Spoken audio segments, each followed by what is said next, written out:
Tu veux savoir qui contrôle vraiment les gangs en Haïti?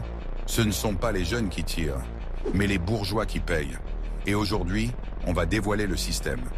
En Haïti, tout le monde parle des gangs, mais personne ne parle de ceux qui les financent réellement. Parce qu'il existe un réseau, un cercle fermé, une élite économique composée de grandes familles, de groupes d'affaires, de barons économiques, qui ont façonné le pays depuis 40 ans. Ce système, tu ne le vois pas, mais il décide de tout. Les journalistes internationaux l'appellent le cartel économique haïtien. Ces familles contrôlent les ports privés, les banques, les importations, les routes commerciales, la douane, les carburants, la nourriture, les marchés publics. Et voici la vérité que tout le monde connaît, mais que personne n'ose dire. Un gang n'existe pas sans financement. Un chef de gang n'achète pas tout seul des fusils à 3 000 $.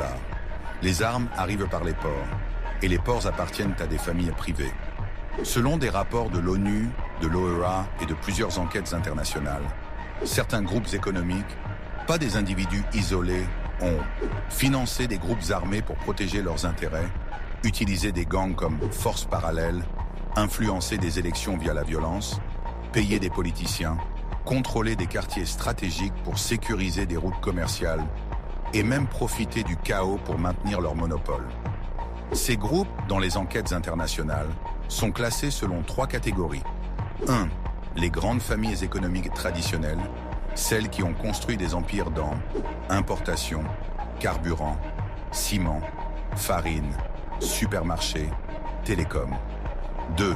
Les nouveaux riches liés à la politique, créés par les gouvernements. Contrats publics, douane, corruption, blanchiment. 3. Les barons criminels infiltrés dans les entreprises. Ils utilisent leur société pour importer des armes, blanchir l'argent du kidnapping, financer des gangs locaux.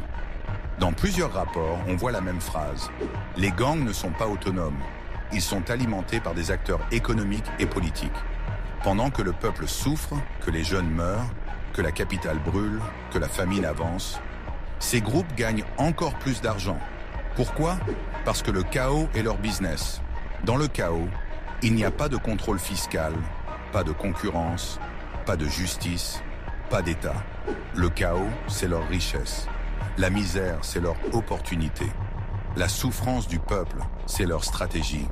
Jeunes, jeunes, jeunes, écoutez-moi bien. Tant que vous ne comprendrez pas ce système, Haïti restera une prison sans barreaux. Ce n'est pas seulement la politique. Ce n'est pas seulement les gangs. C'est une machine économique qui utilise les gangs comme outil. Et si la jeunesse reste silencieuse, alors rien ne changera. Mais si la jeunesse se réveille, le système tombe.